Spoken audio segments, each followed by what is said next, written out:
Hey everyone, my name is Ajit Singh and I am your personal interviewer.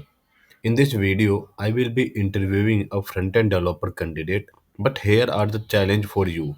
Try to answer those questions by yourself before the candidate does. If you want me to take your personal interview, fill out the form given below and also you can mail me directly on my Gmail ID. Let's see how well you can do. Okay, so shall we start? Professor start कर सकते हैं हम लोग. Okay, so first of all, tell me something about yourself. So good afternoon, sir. My name is Nikhil Srivastav, and recently I am completed my graduation from IGNOU in BA Bachelor of Arts. Also, I am learning coding from ISCSS. It's a public institute. It's a government institute, and that's all, sir. Hi, your voice is breaking. Can you fix it? Is my sound clear, sir? No, your voice is breaking like some kind of lag. Let's okay. 1 minute, I will check. Okay. Check, sir. 1 minute.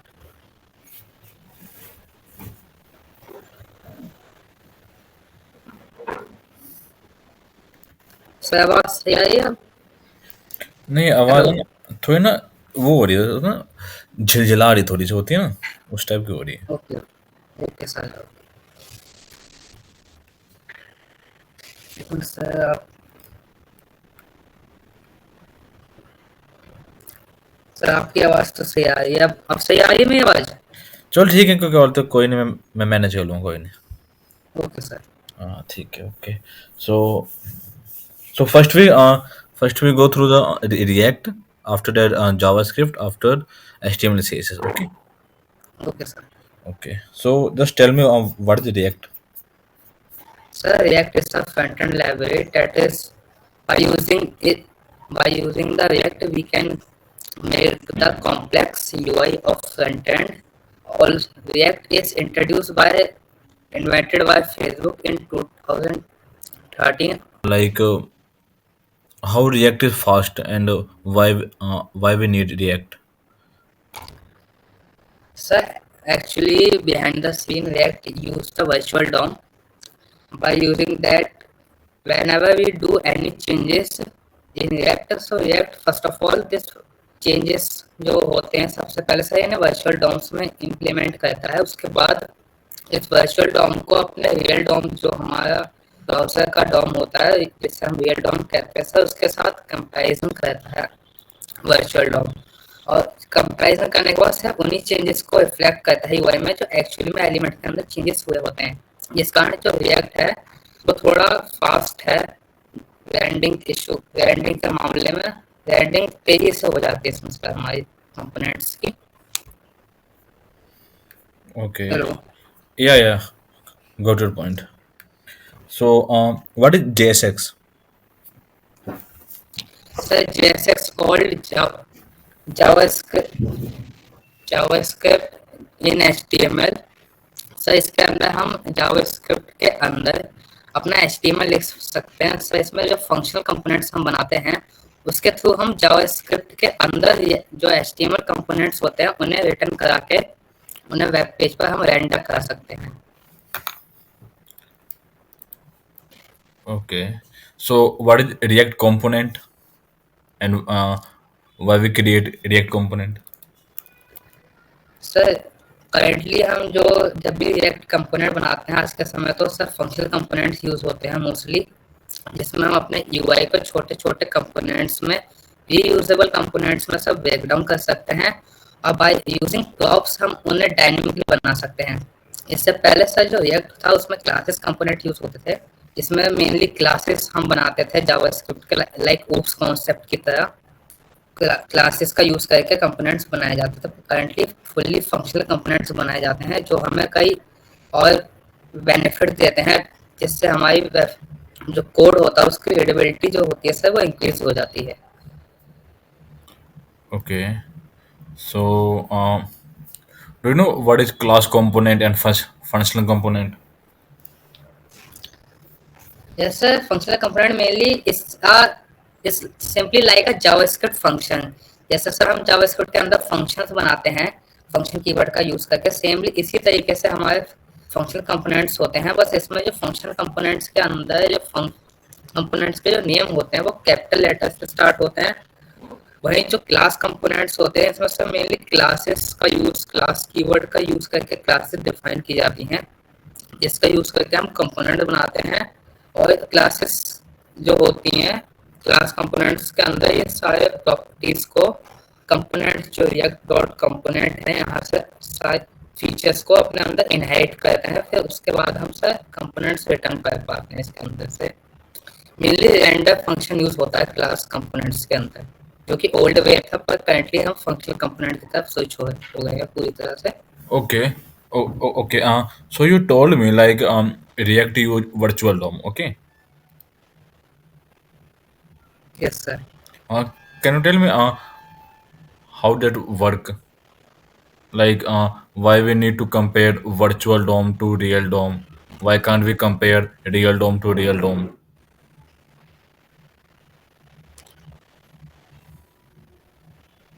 Okay sir. So sir actually जो virtual Dom होता है, ये हमारे जो real Dom जो browser के पास हमारे real Dom होता है, जिसे हम डॉक्यूमेंट ऑब्जेक्ट मॉडल कहते हैं। मेनली सर जो भी हमारा रिएक्ट होता है, हमारा सबसे पहले एक वर्चुअल डॉम बनाता है, जो कि हमारे रियल डॉम की एक लाइट वेट कॉपी होती है। तो जो भी चेंजेस हम रिएक्ट के थ्रू करते हैं वो सबसे पहले हमारे वर्चुअल डॉम के अंदर अपीयर होते हैं, यानी रिएक्ट सबसे पहले उन हमारे रियल डॉम से और उन्हें उसे जो जो चेंजेस उसके अंदर मिलते हैं सर फिर उन्हीं चेंजेस को रीरेंडर करता है, जिस कारण सर हमारा पूरा जो रियल डॉम होता है वो उसे दोबारा से रिपेंट नहीं करना पड़ता है, जिससे कारण जो रेंडरिंग से रिलेटेड जो थोड़े इशू होते हैं वो थोड़े कम हो जाते हैं। क्योंकि सर वेबसाइट के अंदर कुछ कंपोनेंट बहुत ज़्यादा हैवी होते हैं, लाइक एनिमेशन कंपोनेंट्स। अगर इन्हें हम टाइम टू टाइम हर एक छोटे अपडेट पर रेंडर कराएंगे तो जिस कारण परफॉर्मेंस इशू आ सकते हैं। तो इसलिए React behind the scene virtual DOM का यूज करता है, जिसे हम मेनली रिकंसोलेशन एल्गोरिथम भी कह सकते हैं एक तरीके से। Okay. Okay. That's correct. Okay. So do you know what is React hook? React yes sir. Yeah. Sir React provide सब inbuilt functions like use state, use effect, this is called React hooks. इनका use करके sir हम अपने functional components के अंदर कोई additional features add कर सकते हैं, like state management using the like. Sir अगर मैं आपका एग्जांपल दूँ तो यूज स्टेट एक हुक हैगा, जिसका यूज करके हम फंक्शन कंपोनेंट्स के अंदर जो स्टेट्स होती हैं उनको मैनेज कर सकते हैं। और एक यूआई के अंदर जो अपडेट होता है वो हम हुक्स का यूज करके ही हम अपने जो डॉम के अंदर यूआई के अंदर अपडेट करते हैं, क्योंकि रिएक्ट जो होता है सर रिएक्ट ही यूआई अपडेशन जो होती है उसको कंट्रोल करता है। तो यूज इफेक्ट जो एक रिएक्ट का हुक है, जो बिल्ट इन हुक है जो हमें प्रोवाइड होता है रिएक्ट के थ्रू, इसका यूज करके सर जब भी हमारे को स्टेट्स के अंदर चेंज होता है तो रिएक्ट उससे ऑलरेडी रिकॉग्नाइज कर लेता है, पहचान लेता है, फिर उसके थ्रू वो यूआई के अंदर से इम्प्लीमेंट करता है, शो करता है by using rendering the function, components को रेंडर करा के। Okay. Simple So sir.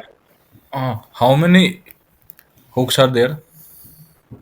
Sir वैसे तो हुक्स जो अगर हम रिएक्ट के अंदर बात करें तो सर बहुत सारे हुक्स हैं, पर मोस्टली जो यूज किए जाते हैं हुक्स वो बहुत इस डिपेंड ऑन यूज केस है कि हमारा यूज केस क्या है उसके अकॉर्डिंग। जैसे कि वो कुछ फेमस हुक्स की बात करें तो सर जैसे यूज इफेक्ट हो गया, यूज स्टेट हो गया, use call back, use F, and there are so many sir, use call backs one of them.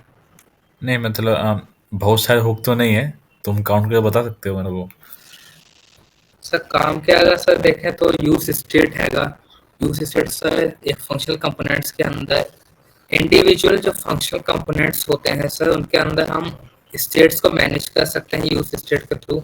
Use effect के थ्रू सर हम जो साइड इफेक्ट्स होते हैं लाइक एपीआई कॉलिंग करना और डाटा फैच करना, जब हमारा कोई भी कंपोनेंट फर्स्ट टाइम पेज पर माउंट होता है तब हम यूज इफेक्ट का यूज कर सकते हैं सर। इसी तरह हम सर यूज कॉल बैक होता है, यूज कॉल बैक के थ्रू हम किसी भी फंक्शन को फंक्शन के कंपोनेंट के रेंडरिंग के टाइम पर उसे मेमोराइज कर सकते हैं, और यूज रेफ के थ्रू हम किसी भी डॉक्यूमेंट ऑब्जेक्ट मॉडल यानी कि एलिमेंट जो होता है एचटीएमएल उसका रेफरेंस ले सकते हैं।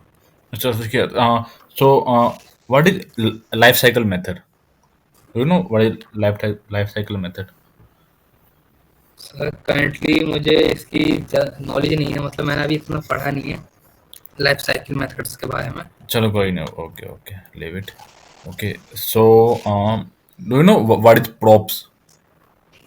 सर प्रॉप्स सर एक तरीके की ऑब्जेक्ट होती हैं जिस तरह हमारे हर एक फंक्शनल कंपोनेंट्स के पास सर प्रॉप्स का एक्सेस होता है। इसके थ्रू हम एक कंपोनेंट से दूसरे कंपोनेंट यानी कि अपना जो पेरेंट कंपोनेंट होता है वो चाइल्ड कंपोनेंट के अंदर से डाटा पास कर सकता है बाय यूजिंग प्रॉप्स। और सर चाइल्ड कंपोनेंट होता है, इससे प्रॉप्स को सिर्फ रीड ओनली प्रॉप्स होता है, यानी कि चाइल्ड कंपोनेंट के पास कोई एक्सेस नहीं होता कि वो अपने जो प्रॉप्स जो से पास हो रही है पेरेंट कंपोनेंट से वो ना किसी पे मॉडिफाई कर सकें। इसके थ्रू सर हम अपने एक कंपोनेंट से डाटा तो कम पास करते हैं, इससे हम अपने कंपोनेंट को डायनेमिक और रीयूजेबल बना सकते हैं। Okay sir. Okay okay, so what is prop drilling?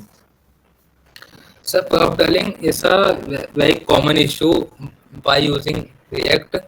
इसमें सर अगर हमें एक कंपोनेंट से कोई भी अगर पेरेंट कंपोनेंट है उसके जो डीपली नेस्टेड चाइल्ड के तक अगर हमें इंफॉर्मेशन प्रोवाइड मतलब भेजनी होती थी सर, डाटा अगर हमें भेजना होता था तो हमें हाई लेवल पर जो फंक्शनल कंपोनेंट्स के हाई लेवल पर उस डाटा को पास करना पड़ता था ताकि हम उसे डीपली नेस्टेड जो चाइल्ड है उस तक हम डाटा को हम पहुंचा सकें। भले ही हर एक कंपोनेंट जो उस लेवल पे अवेलेबल है चाहे उसे उसकी नीड हो या ना हो उस प्रॉप्स के डाटा की, फिर भी उसे होल्ड करना पड़ता ताकि वो आगे उस डाटा को पास कर सके अपने चाइल्ड तक पहुंचाने के लिए जहां उससे हम डाटा पहुंचाना चाहते हैं।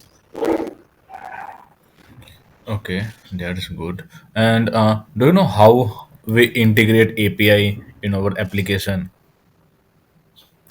Sir, if we want to integrate API in their applications, so sir, first of all, sir, we use fetch methods. It's an inbuilt method of JavaScript. Also, we can use third-party libraries like Exos. बस currently मैंने अभी तक sir Exos use नहीं किया, पर थोड़ा overview sir मुझे उसका है। तो सर फैच एपीआई का मेनली हम यूज कर सकते हैं एपीआई इंटीग्रेट करने के लिए अपने वेबसाइट के अंदर in the front end. Okay, so do you also know like what is promises? Yes sir, promises sir is like a object sir whenever we use fetch API method जो JavaScript का inbuilt है sir, ये एक promise based architecture पर काम करता है। जब भी हम इसका यूज करके कोई एपीआई रिक्वेस्ट करते हैं तो इनिशियली सर ये हमें एक प्रॉमिस रिटर्न करता है जो कि एक ऑब्जेक्ट होता है जो हमने जो रिक्वेस्ट की होती है फैच एपीआई के थ्रू, तो उसका जो करंट स्टेटस है यानी कि सर हमारी जो रिक्वेस्ट है वो अभी पेंडिंग में है या फुलफिल है रिजेक्ट है सर, उसका स्टेटस प्रॉमिस के थ्रू हम देख शो होता है। प्रॉमिस जो इन द फ्यूचर में मिलने वाली जो कोई भी वैल्यू होती है सर उसको रिप्रेजेंट करता है, जो हमें उस एपीआई कॉलिंग से जो हमने की है उससे जो हमें डाटा फ्यूचर में जो अवेलेबल होगा उसको सर शो करता है प्रॉमिसेस। इससे हम सर प्रॉमिस चेनिंग यानी कि like dot then and dot catch के थ्रू भी एक्सेस कर सकते हैं। और तो हम सर लोग अपडेट जो कि एक DSC जो प्रोमिस कोड है वो लिखते कैसे हैं? जैसे कि ट्राई कैच होता है ना, वैसे हम लोग यस सर, हाँ डॉट देन डॉट कैच लगाते हैं हम इसमें। अच्छा ठीक है, ओके। और बेटर कौन सा है, प्रोमिस बेटर है या फिर अर्सिंग अवेट? सर प्रोमिसेस और अर्सिंग अवेट दोनों ही बेटर है, पर अगर जहाँ बात आती है सर कोड रीडेबल बनाने की तो अर्सिंग अवेट थोड़ा ज़्यादा रीडेबल बना देता है हमारे कोड को। मतलब इसमें हमारा कोड सर एक सिंक्रोनस कोड की तरह ही लगता है, पर होता ही वो एक सिंक्रोनस कोड है पर देखने में सिंक्रोनस कोड लगता है, जिससे थोड़ी रीडेबिलिटी इंक्रीज हो जाती है हमारे कोड की, जो कि बेटर है थोड़े प्रोमिस के कंपैरिजन में। पर सर दोनों हम यूज कर सकते हैं। नहीं मतलब मैं समझा नहीं, आप कह रहे हो ना मतलब वो देखने में सिंक्रोनस कोड लगता है लेकिन होता असिंक्रोनस है, कैसे मतलब? सर मेनली जो अर्सिंग अवेट होता है इसमें हम यूज करके किसी भी जो हमारा नॉर्मल जावास्क्रिप्ट का जो फंक्शंस होते हैं उनको हम एसिंक्रोनस कोड में कन्वर्ट कर सकते हैं कोड की रीडेबिलिटी बढ़ाने के लिए मेनली इसमें हम असिंक कीवर्ड का यूज करते हैं और अवेट अवेट हमारे कोड को पॉज कर देता है जब तक एपीआई रिस्पॉन्स नहीं आता। तो कोड मेनली होता है एक सिंक्रोनस टाइप का है, मतलब एक सिंक्रोनस कोड ही है, पर इसकी रीडेबिलिटी हम थोड़ी इंक्रीज कर सकते हैं asynchronous function a async await के थ्रू comparison to dot then. Okay, okay, okay. Got that point. So, what is synchronous and asynchronous? Difference between them? Okay sir, तो sir in the synchronous code जिस mostly sir कहा जाता है जो JavaScript है वो एक सिंक्रोनस लैंग्वेज है। सर इसमें जो कोड होता है वो लाइन बाय लाइन एग्जीक्यूट होता है। मींस जब तक हमारा जो फर्स्ट लाइन ऑफ कोड जो है जब तक वो एग्जीक्यूट नहीं हो जाता जो हमारा जावास्क्रिप्ट है वो कभी भी सेकंड लाइन पर मूव नहीं करता है। जबकि एसिंक्रोनस कोड में सर हम कोई काम ऐसा जो कुछ टाइम ले सकता है कंप्लीट होने में उसे हम पैरेलली रन कर सकते हैं by using asynchronous programming like web API Microsoft. इसमें सर कई एसिंक्रोनस कोड बनाने के लिए हम इंटरनली जो जावास्क्रिप्ट है वो कई तरीके के अदर कंपोनेंट्स यूज करता है। लाइक सर वेब एपीआई हमारी होती है माइक्रोस्टैक्स क्यूब और इवेंट लूप्स, ये भी चीज़ें यूज होती हैं। Okay. What is use callback? Use use call sir use call में Yeah. ऐसा react hook sir mostly when sir इसके थ्रू हम जो भी अपना फंक्शन डिक्लेयर करते हैं यूज कॉल बैक हुक के थ्रू, इसमें सर दो आर्गुमेंट होते हैं। एक हमारा फंक्शन जो हम डिक्लेयर करना चाहते हैं, सेकंड है सर हमारी डिपेंडेंसी। सर इसके अंदर जो फंक्शन होता है जब भी हमारा कंपोनेंट री एंटर होता है तो उस कंपोनेंट को बार बार मेमोरी के अंदर इनिशियलाइज नहीं किया जाता है यूज कॉल बैक के थ्रू। वो डिपेंड होता है सर हमारी डिपेंडेंसी अगर जो हमने पास करी है यूज कॉल बैक के अंदर अगर वो चेंज हुई होती है तो उसके अकॉर्डिंग हमारा जो कॉल फंक्शन होता है वो सर मेमोरी के अंदर दोबारा से इनिशियलाइज होता है। अदरवाइज उसका रेफरेंस सेम रहता है ईच रेंडरिंग के टाइम जब तक उसकी डिपेंडेंसी चेंज नहीं होती। Okay. ठीक है. So React के अंदर फ्रेगमेंटिस क्या होता है? Fragment. Okay sir, fragment sir mostly react के अंदर एक रूल है सर, आप एक कंपोनेंट के अंदर से सिर्फ एक ही एचटीएमएल एलिमेंट रिटर्न कर सकते हो, but in the some case हमें कई बार एक group of element HTML element हमें रिटर्न करने पड़ते हैं रिएक्ट के कंपोनेंट्स के अंदर से। तो सर इसको हम फ्रैगमेंट के अंदर एक टाइप का सर एक रैपर होता है जो कि एक पेरेंट एलिमेंट का काम करता है जिसके थ्रू हम मल्टीपल एलिमेंट्स को रिटर्न कर सकते हैं। इसके अकॉर्डिंग इसके अलावा सर हम डिव का भी यूज़ कर सकते हैं, बट डिव सर एक प्रॉब्लम क्रिएट करता है। वो हमारे जो एचटीएमएल का जो डॉम स्ट्रक्चर होता है उसमें एक एक्स्ट्रा नोड जाके इंक्लूड कर देता है, जिस कारण हम डिव का अवॉइड करते हैं और फ्रैगमेंट का यूज़ करते हैं। एक तरीके से रैपर होता है हमारे सभी एचटीएमएल एलिमेंट्स के ऊपर एक तरीके का। Okay. So let's suppose we have a React application. Okay. Okay sir. And during the development that application got very slow. Okay. So okay sir. what you will do to make that application faster? Okay sir, अगर in this case अगर future में application sir first of all sir identify that कुछ चीज़ें sir ऐसी होती हैं जो initially हमें कंपोनेंट्स को रेंडर कराने की जरूरत नहीं पड़ती है, वो हम यूज़र की डिमांड पर हम कंपोनेंट्स को रेंडर कर सकते हैं। तो सर कुछ ऐसे कंपोनेंट्स जिनकी इनिशियली हमें नीड नहीं है उनको हम सर थोड़ा पेंडिंग में यानी सर थोड़ी एक तरीके से लेजी लोडिंग के थ्रू हम उन्हें Yeah. In the user demand जब यूजर उसके रिक्वेस्ट करे तब हम उस कंपोनेंट को रेंडर कर सकते हैं, जिस कारण से हमारी वेबसाइट की थोड़ी परफॉर्मेंस इंक्रीज हो सकती है।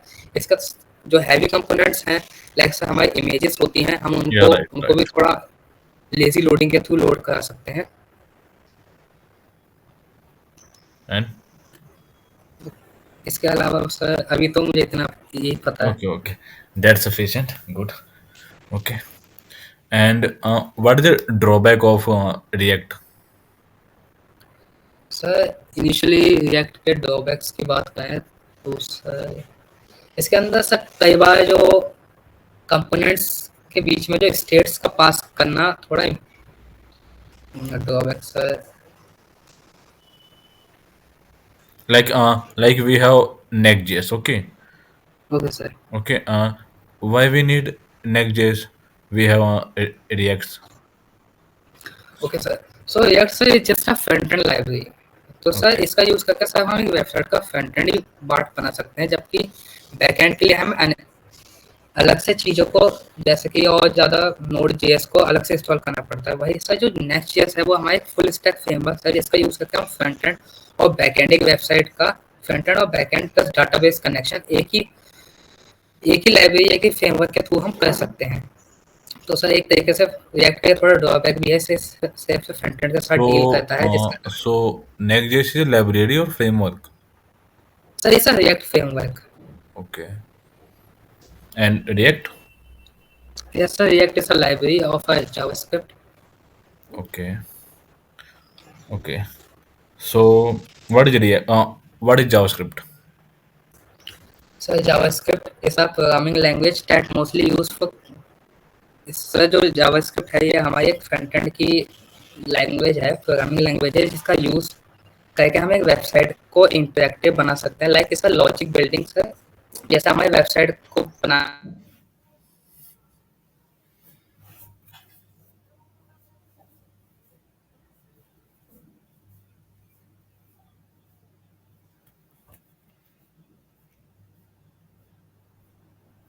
के लिए सर हमारी साइट पर ही रन होती है, यानी कि हमारे ब्राउजर के अंदर रन होती है। और रिएक्ट का करंटली सर हम ES6 वर्जन यूज करते हैं, जो मोस्टली हमें न्यू फीचर्स प्रोवाइड करता है रिएक्ट के, वो जावास्क्रिप्ट के। Okay. So, in JavaScript we have arrow function. Okay. How it is different from normal function? So arrow function is a, we can say that is a new syntax of writing a functions, but अगर हम sir difference की बात करें arrow function अपने जो normal function होते हैं उनके अंदर, ये होता है सर फंक्शंस के अंदर, जो हमारे नॉर्मल फंक्शन होते हैं उनके अंदर जो दिस का कीवर्ड होता है, जो कि एक इम्पोर्टेंट कीवर्ड होता है समटाइम। दिस का कीवर्ड से हमेशा फंक्शन जो हम नॉर्मल बनाते हैं वो ऑब्जेक्ट, दिस का कीवर्ड हमेशा हमारे एक ऑब्जेक्ट को पॉइंट करता है, जबकि जो एरो फंक्शन के अंदर से जो दिस कीवर्ड होता है वो हमेशा अपने लेक्सिकल स्कोप, यानी कि हम उसको कहाँ यूज करें उसके अकॉर्डिंगली ऑब्जेक्ट को पॉइंट करता है। ये न्यू सिंटैक्स है सर ES6 का अंदर जो इंट्रोड्यूस हुआ था फंक्शंस को और ज़्यादा बेटर वे में लिखने का, एक शॉर्ट सिंटैक्स था sir. Okay. So, what is DOM? Sir DOM is called sir document object model. Sir जो भी हमारी जब भी कोई वेब पेज का HTML हमारा रेंडर होता है, तो सर हमारा जो ब्राउज़र होता है उसका एक सारे के सारे जितने भी HTML एलिमेंट्स होते हैं उन सबका सर एक डॉक्यूमेंट ऑब्जेक्ट मॉडल बनाता है, जिसके अंदर हर एक HTML हमारी एक नोड यानी कि ऑब्जेक्ट कहलाती है, और एक मेमोरी के अंदर डॉक्यूमेंट के अंदर जाके सेव होती है, जिससे सर हम in the future window object के अंदर से हम एक्सेस कर सकते हैं डॉक्यूमेंट ऑब्जेक्ट मॉडल को। मतलब इस स्ट्रक्चर ऑफ वेब पेज जितना भी हमारा HTML का एलिमेंट्स होते हैं सर उनका एक लेआउट बन के एक मेमोरी के अंदर हमारा सेव हो जाता है structure. Okay. So, what is the difference between set timeout and set interval? Okay sir, set time out है। तो सेट इंटरवल जो हमारा फंक्शन है, जो कि जावास्क्रिप्ट का फंक्शन है, ये हमारे एक स्पेसिफिक जो डिले के बाद रन होता है, बट इससे रन सिर्फ एक ही बार रन होता है, जबकि जो सेट इंटरवल होता है ये हमारे जो भी हम डिले से प्रोवाइड करते हैं, इस डिले हर उस डिले के बाद ये कंटिन्यूसली रन होता रहता है, जबकि सेट टाइम आउट हमारा सिर्फ एक ही बार रन होता है। Okay. And event bubbling? Event bubbling sir जब भी हमारा कोई इवेंट अगर होता है हमारी वेबसाइट का, लाइक अगर हमारे अंदर कोई हमने कोई HTML का डॉक्यूमेंट बनाया है, तो उसके साथ हमारा पेरेंट एलिमेंट होता है और चाइल्ड एलिमेंट होता है। अगर हम कोई भी चाइल्ड एलिमेंट पर कोई भी एलिमेंट अगर होता है, तो सर उसका जो इफेक्ट होता है वो उसके पेरेंट एलिमेंट तक ट्रेवल करता है सर, जिसे हम इवेंट बबलिंग कहते हैं, called event bubbling. Okay. And what is the difference between let, var, and const?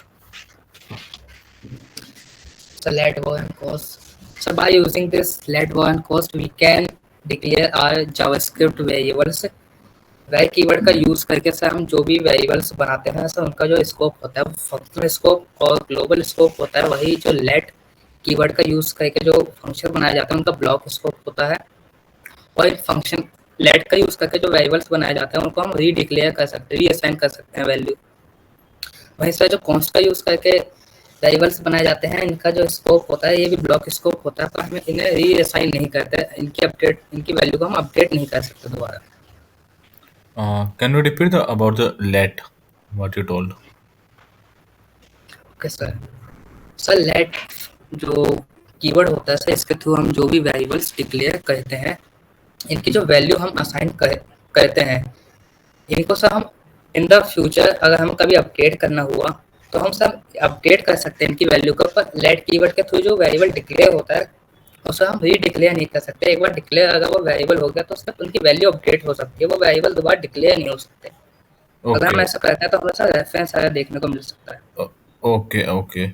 Can you please share your screen? Yes sir. Please share your screen. Okay sir.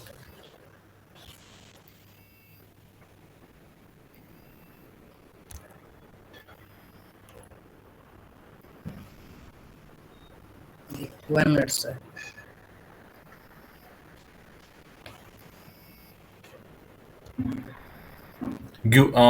Give me 2 minutes. Okay.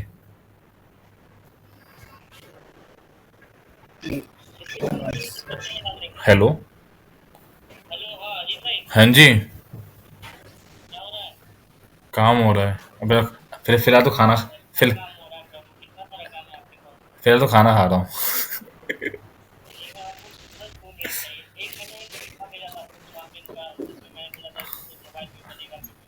हाँ।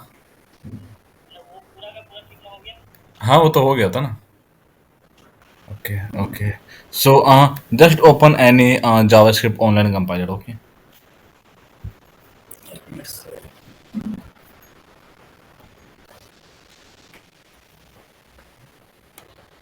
Your screen your browser is not visible. I sir think yeah, one minute. I think we just share the Google Meet tab.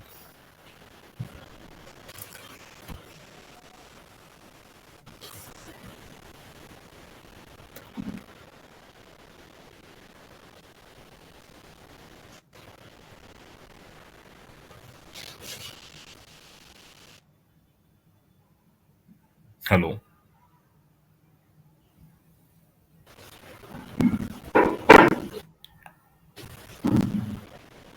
Hello, Nikhil. Hello sir, एक minute, one minute sir. Yeah, yes yeah. Sir. Okay, okay.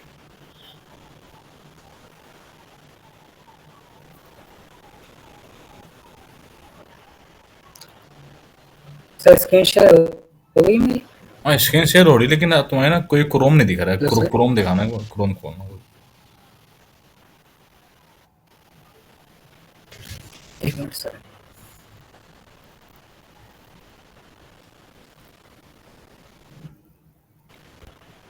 अभी नहीं हो रही तुम्हारी screen share. Stop हो गया। Sir one minute.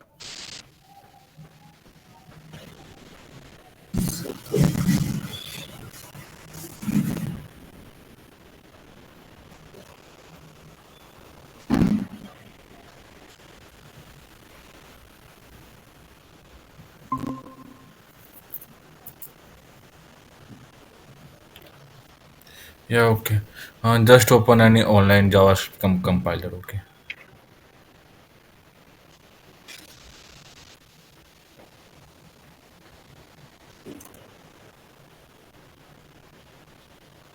Okay, and tell me what is high order function in JavaScript.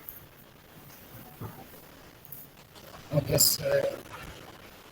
Sir hide order function sir एक तरीके के सर इम्पोर्टेंट फंक्शंस होते हैं जो किसी भी फंक्शन को ऐसा कॉल बैक अपने अंदर ऐसा कॉल बैक एक्सेप्ट करते हैं या फिर रिटर्न करते हैं कोई other functions.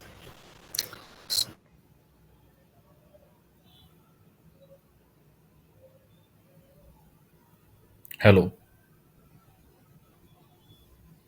I think you have some internet issue.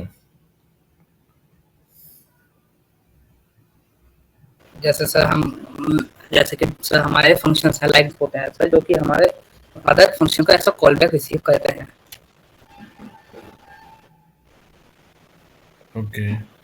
Uh, they can you give me any name like predefined high order function name?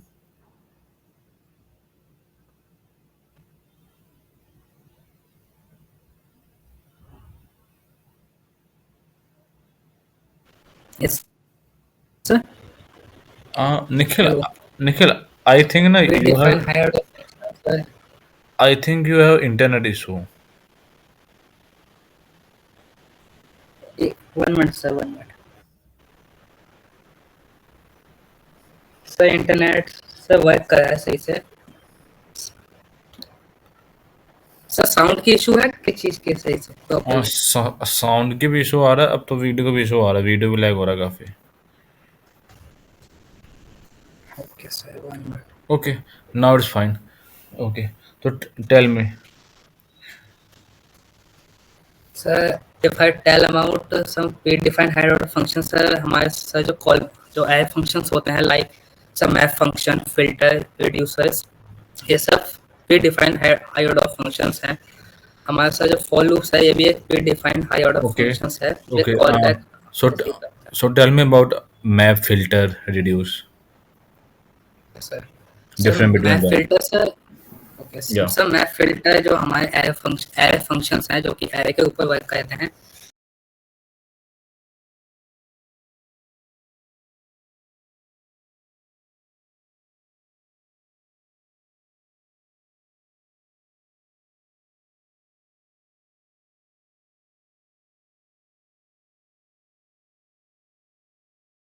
और उससे एक न्यू एरे रिटर्न करता है। दोनों ही function sir new array return करते हैं हमारे लिए, पर थोड़ा डिफरेंस ये है कि फिल्टर एक कंडीशन के बेसिस पे चूज करता है एलिमेंट्स को। Okay. Okay. So here just create a array. Okay. Like 1 2 3 4 5. Okay sir, Create. 1 minute.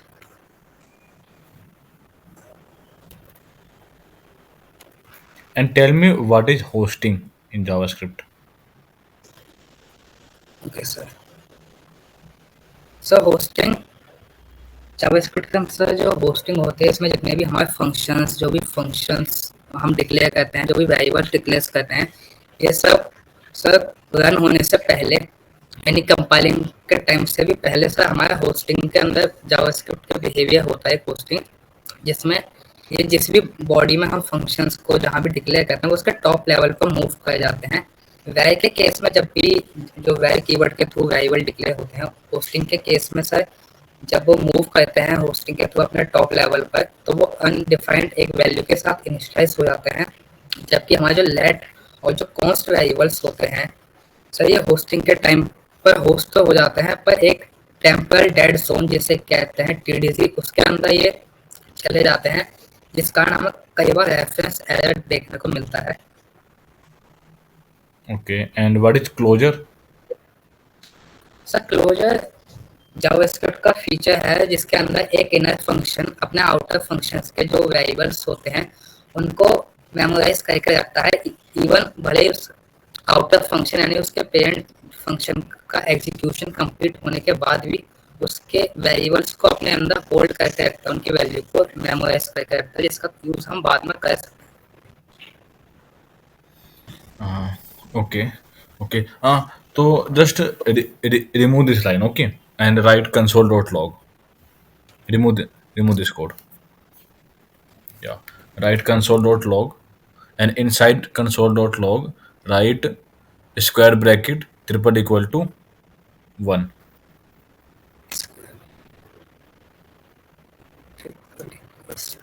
1. 1। Yeah. Okay And sir. uh, and in next line, write console.log. Okay. Square bracket triple equal to 0.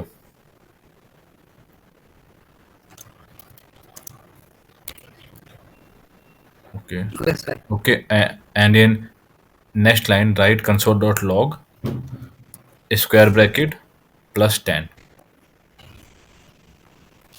Brackets plus 10. Yeah. Uh, Again, write console.log, and inside that, write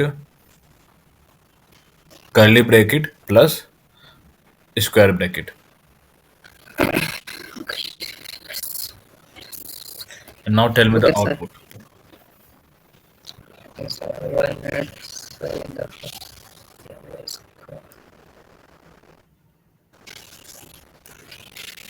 sir in the first line जिसमें हमने console में error को एक one के साथ हम compare कर रहे हैं कंपैरिजन ऑपरेटर स्ट्रिक्ट मोड में। तो सर फर्स्ट केस में क्या होगा, जो हमारे ट्रिपल इक्वल ऑपरेटर है ये हमारे वैल्यू और डाटा टाइप दोनों को चेक करता है ड्यूरिंग रन टाइम। उसके बाद टू बूलियन में जो वैल्यू होती है ट्रू या फॉल्स में हमें रिटर्न करता है। तो हम एरर जो एक एम्प्टी आया है उसको हम वन से कंपेयर करने की कोशिश करें तो यहाँ पर सर पहले वो गेट दोनों के वैल्यू को चेक करेगा जो कि सर एम्प्टी आया हैगा और वन है। तो सर इस केस में जो हमारी वैल्यू आ सकती है सर वो फॉल्स है।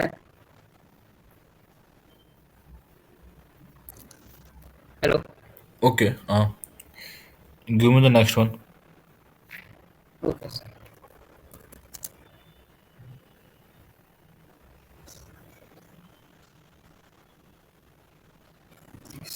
इसके अंदर भी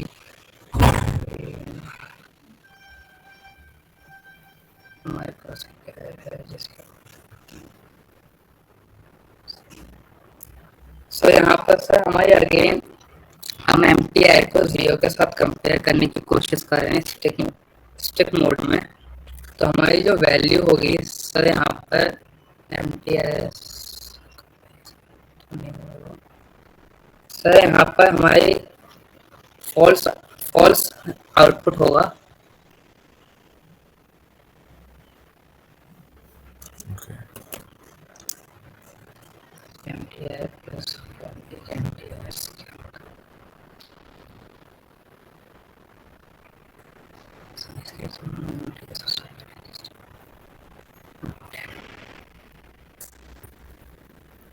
सर इस केस में जो हमारा थर्ड कंसोल हैगा इसमें जो हमारा एम टी आई है जिसके अंदर हम 10 प्लस करने की ट्राई कर रहे हैं, इसके अंदर जो हमारा एम टी आई होता है इंटरनली वो हमारे एक स्ट्रिंग में कन्वर्ट होगा और उसके स्ट्रिंग प्लस 10 तो हमें आउटपुट में 10 मिलेगा ऐसे स्ट्रिंग।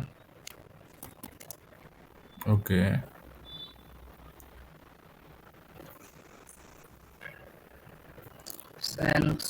लास्ट कंसोल में हमें एम टी आई सर हम प्लस कर रहे हैं ऑप्शन के साथ।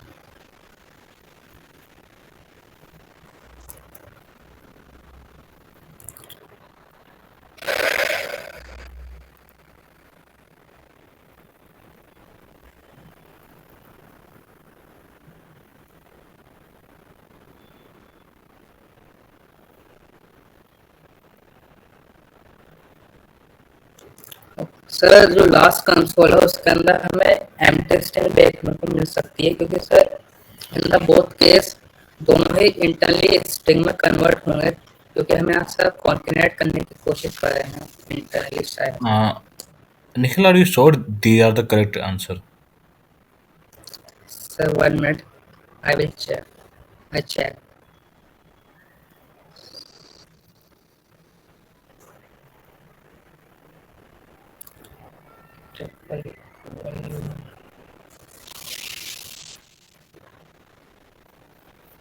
Sir yes I am sure कि Okay. Output Okay. ऑलमोस्ट इतना ही यही आएगा करेक्ट। Run the code.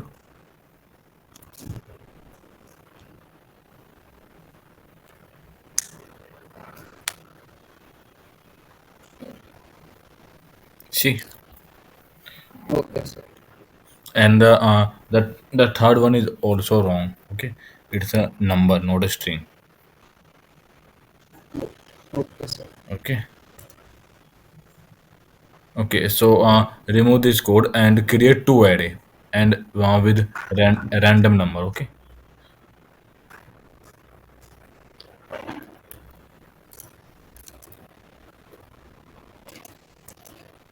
क्या है, किसी भी टाइप का ले सकता हूँ? या no no, number number, random number.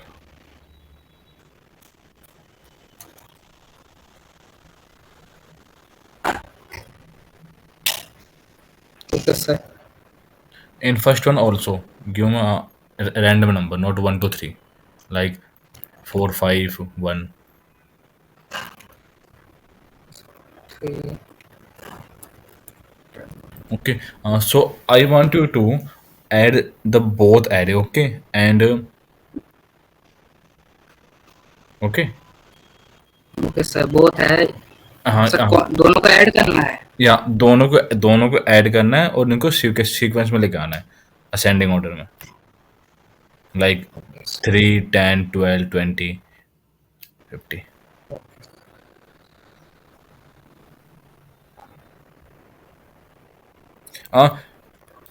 एक काम और करो ओके कि पहले वाले में ना 20 डाल दो। ओके।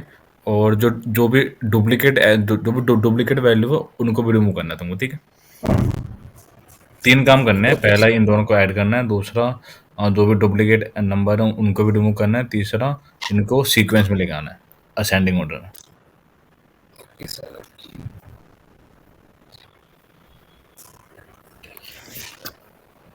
पहला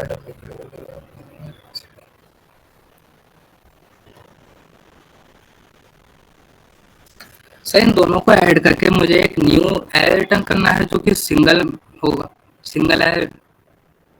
हाँ, नया एरे बनाना पड़ेगा ना, न्यू एरे ओके बनाना पड़ेगा। Okay.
Actually, can you please reschedule the test on 5 p.m.? Actually, I am meeting.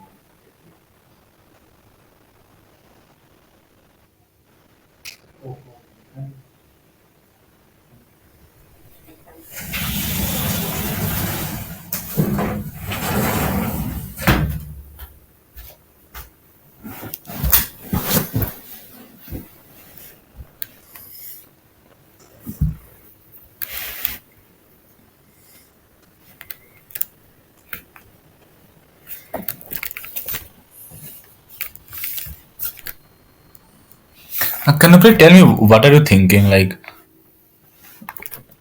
Sir I am what thinking, kind of logic were, yeah. Sir logic, sir I am thinking first of all I will concat both array. Sir first of all मैं सोच रहा हूँ कि सबसे पहले हम दोनों array को आपस में कॉन्केट कर दें, जिसके कारण हमें एक न्यू एरे रिटर्न हो जाएगा, जिसमें हमारे एरे 1 के अंदर जो वैल्यू रखी है और एरे 2 के अंदर जो वैल्यू रखी है वो दोनों हमें मिल जाएंगी। फिर हम लूप के थ्रू सर चेक कर सकते हैं, लूप एक चला के, जो कि हमें न्यू एरे बना है, जैसे हमने न्यू एरे की वेरिएबल के अंदर हमने स्टोर कर लिया है, हमें एक न्यू एरे मिलेगा एक जिसके अंदर एरे 1 की वैल्यू और एरे 2 की वैल्यू दोनों ही अवेलेबल होंगी। सो सर उसके बेसिस पे हम लूप चला के एक एरे जनरेट करेंगे जिसके अंदर से हम वही वैल्यू स्टोर कराएंगे जो कि यूनिक होंगी, और फिर से हम उसे असेंडिंग ऑर्डर में रख देंगे। ठीक है, okay. You can also run multiple time you want to check the answer, okay. Okay sir.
So it's done.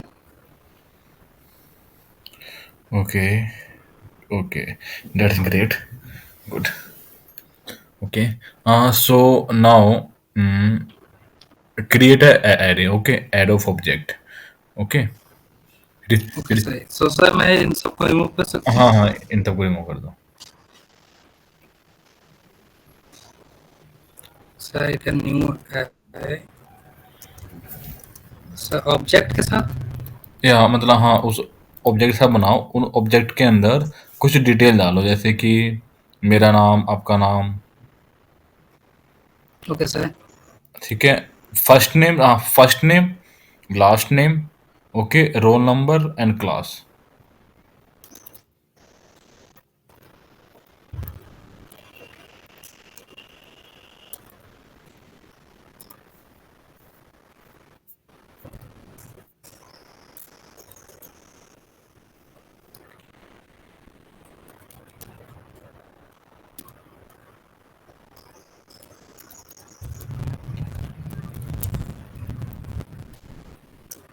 Do one thing, remove the last name, okay.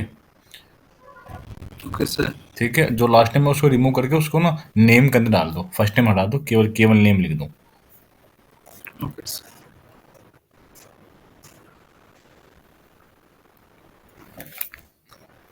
And fine sir. हाँ ठीक है, name, roll number, हाँ, class लिख दो। और ऐसे ही पाँच छः, अब हाँ, पाँच छः और बना दो, पाँच छः आईडी और डाल दो। Okay sir.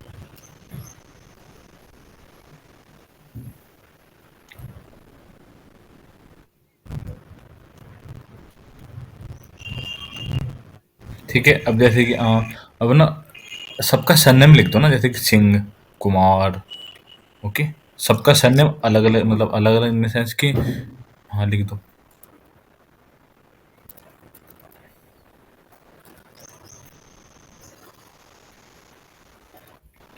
नहीं, आप समझे नहीं, मतलब मैं कह रहा हूँ जैसे निखिल है ना, निखिल सिंह, हम्म। हम्म। ठीक है, अजीत सिंह, अच्छा सर। ओके। अच्छा अच्छा अच्छा। नहीं मैं समझ। Okay sir.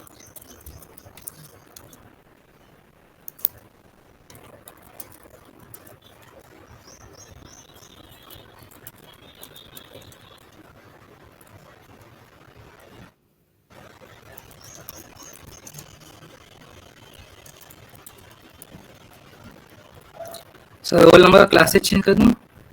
हाँ, चेंज कर दो, कोई दिक्कत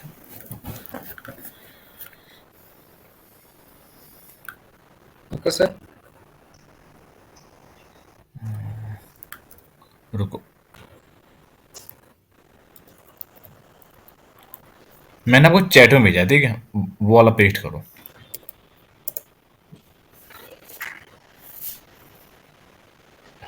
मैंने आपको चैट में भेजा, चैट में। Okay sir. या ये वाला कोई पेस्ट करो वहाँ पे।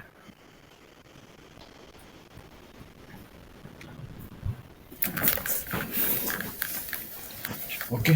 सो मैं क्या चाहता हूँ कि मैं चाहता हूँ कि तुम केवल वो वाली आईडी प्रिंट करो जिसका सरनेम सिंह है।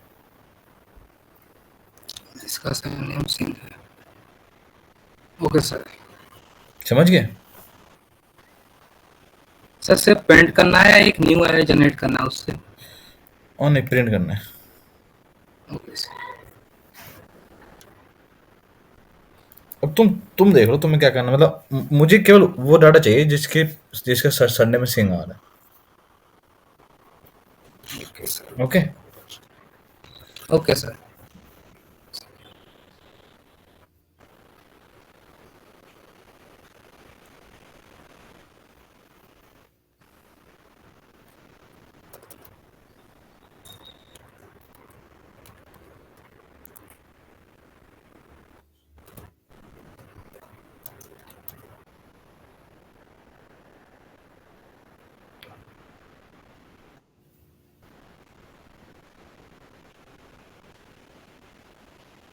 सर आउटपुट और रन कैसे करके देख सकते हैं?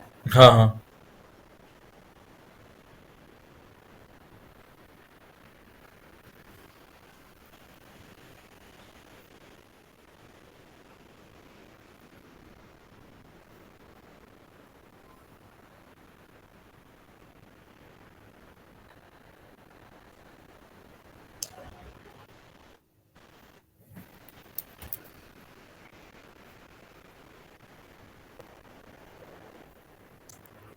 सर, हो गया। Okay, good. Sir complete. Yeah, I can. Can you please tell me what kind of challenges you have facing on in React while creating any application? Sir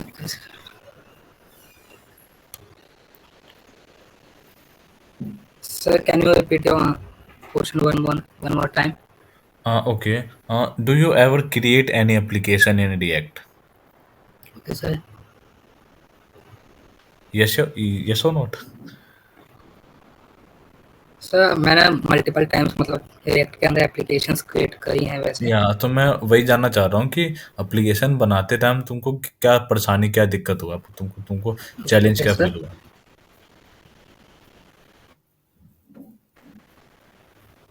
sir सबसे पहले एप्लीकेशन बनाते टाइम जो components होते हैं उनके बीच में कई बार states को मैनेज करने में थोड़ी दिक्कत आती थी। स्टेट्स जो मैनेज होती हैं। तो फिर उस स्टेट को मैनेज करने के लिए तुमने क्या यूज किया?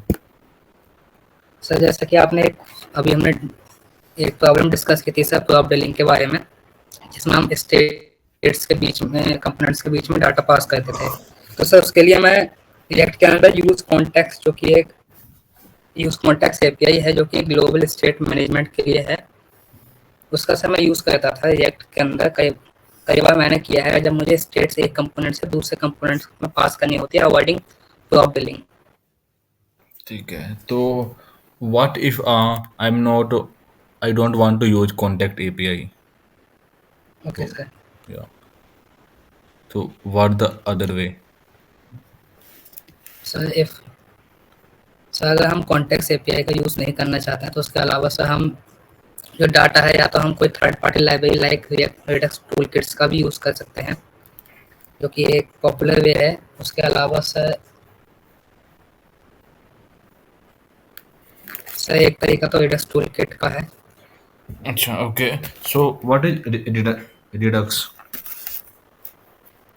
सर रिडक्स ऐसा स्टेट मैनेजमेंट लाइब्रेरी है जो करंटली रिएक्ट के साथ बहुत इजीली इंटीग्रेट हो जाती है और कॉमनली रिएक्ट के अंदर जब भी स्टेट मैनेजमेंट के लिए इसी जो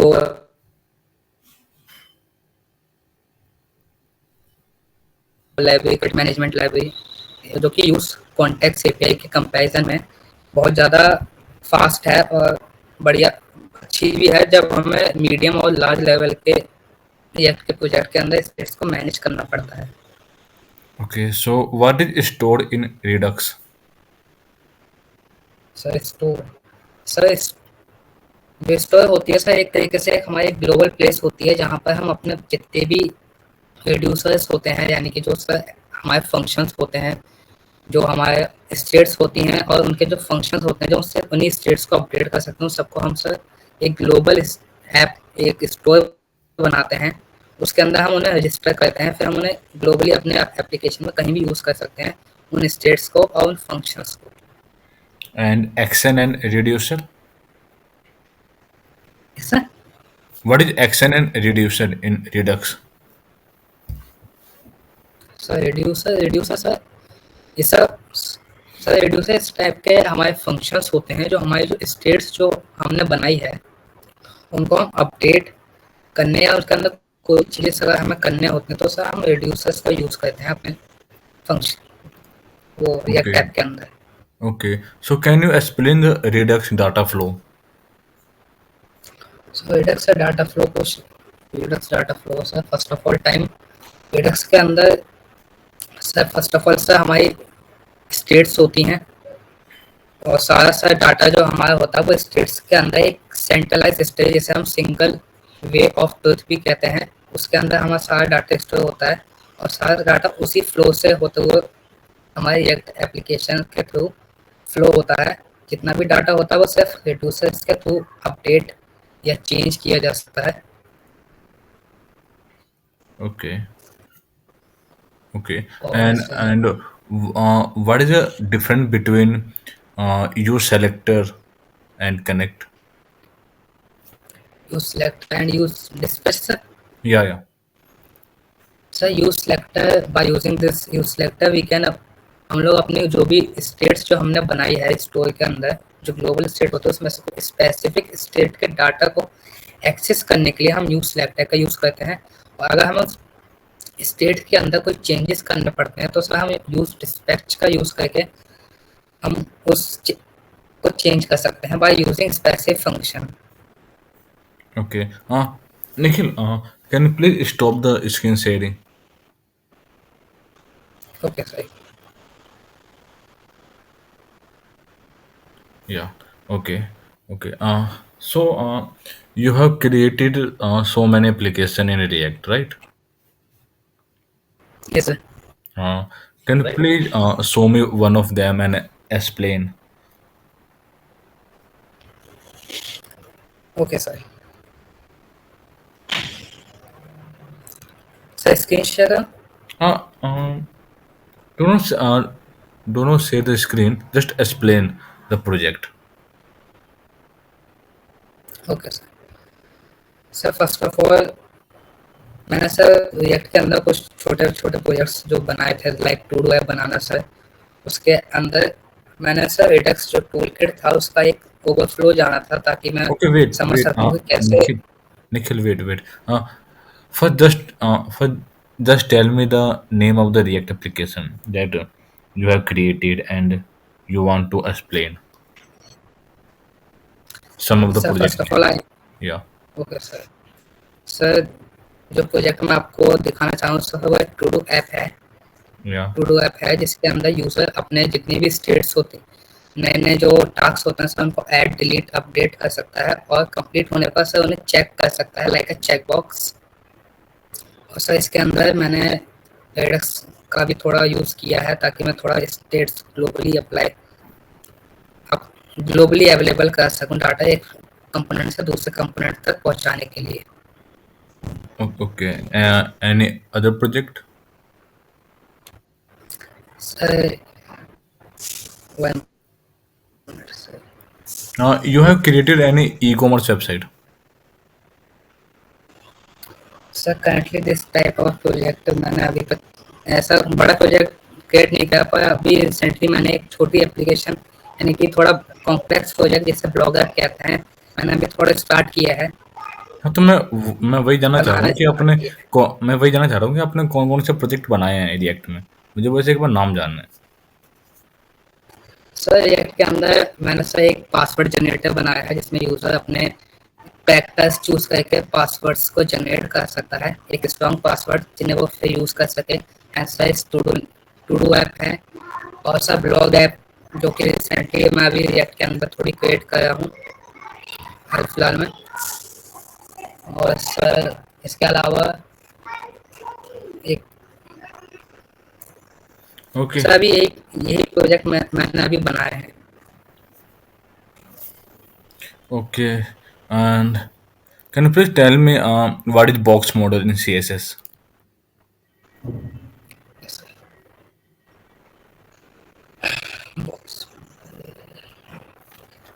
सर सी एस एस के अंदर सर हमारा जो बॉक्स मॉडल होता है वो यूज मेनली हमारे जो भी एलिमेंट्स होते हैं उनको इंस्पेक्ट करने के लिए यूज किया जाता है कि एक एलिमेंट कितनी हाइट विड्थ कितनी मार्जिन बॉर्डर इस सब का यूज कितना एक्वायर कर रहा है बॉक्स मॉडल के थ्रू से हम वो इंस्पेक्ट करके देख सकते हैं। और इसके थ्रू हम एक एलिमेंट की टोटल हाइट विड्थ को भी कैलकुलेट कर सकते हैं बॉक्स मॉडल के थ्रू। ठीक है and what is difference between flex and grid? Sir flex ऐसा इस display property by using it हम किसी भी कंपोनेंट किसी भी एचटीएमएल एलिमेंट की जो डिस्प्ले प्रॉपर्टी होती है उसको हम चेंज कर सकते हैं फ्लैक्स में। इसका यूज करके हम फिर अदर प्रॉपर्टी जो फ्लैक्स के लाइक जस्टिफाई कंटेंट इन सबको हम यूज कर सकते हैं। वैसे ऑन द अदर हैंड जो हमारा ग्रिड होता है एक मॉडल लेआउट है जिसमें हम अपने कंटेनर को रोज और कॉलम्स में डिवाइड कर सकते हैं। Okay. And how many types of position in CSS? Sir in totally sir 5 type of position sir. First is statics जो कि बाय डिफॉल्ट हर एक एलिमेंट पे होती है। ऐसा relative absolute fix and sticky. And difference between relative and absolute? Sir absolute sir relative position में क्या होता है सर एक एलिमेंट जब भी हम किसी एलिमेंट की पोजीशन रिलेटिव सेट करते हैं तो सर जब भी हम उस एलिमेंट के ऊपर टॉप लेफ्ट प्रॉपर्टी अप्लाई करते हैं तो अपनी जो करंट पोजीशन है एलिमेंट की वो उस चीज पे रिलेट में अपने आप को शिफ्ट करता है। ऑन दी अदर हैंड से जो हमारी एब्सोल्यूट पोजीशन होती है इसके अंदर एक एलिमेंट अपने जो नियरेस्ट पोजीशन सेक्टर एलिमेंट होता है उसके अकॉर्डिंगली अपने आप को शिफ्ट करता है अपनी पोजीशन को शिफ्ट करता है। Okay. So in CSS, how can we write a code which are compatible in in web or mobile also, like responsive? Sir हम अपने वेब पेज के CSS का यूज करके अगर हम रिस्पॉन्सिव बना सकते हैं तो बनाना चाहें तो हम फ्लैक्स बॉक्स का यूज कर सकते हैं। हम सब मीडिया को इसका यूज कर सकते हैं। हम मीडिया को इसका यूज कर सकते हैं सर। ग्रिड सिस्टम का भी यूज करके हम अपनी वेबसाइट को रिस्पॉन्सिव बना सकते हैं। और सर मीडिया को भी एक अच्छा ऑप्शन है। Okay. And what is inline and block? Inline में block element sir block elements sir वो एलिमेंट होते हैं जो जहाँ भी हम सर इनको प्लेस करते हैं वो हमेशा अपनी एक इक्वल विड्थ ऑक्यूपाई करते हैं एक फुल विड्थ ऑक्यूपाई करते हैं जिस भी प्लेस पर हम इन्हें प्लेस कर पोजीशन पर हम इन्हें प्लेस करते हैं। इनसे इनका कंटेंट जो ब्लॉक एलिमेंट के अंदर जितना भी कंटेंट होता है भले वो कितने भी साइज में छोटा या बड़ा हो फिर भी अपने ब्लॉक क्रिएट कर लेते हैं एक जगह पर। इनलाइन एलिमेंट सिर्फ उतनी स्पेस को ऑक्यूपाई करते हैं जितनी उनको नीड होती है। Okay. And what is difference between pseudo classes and pseudo element?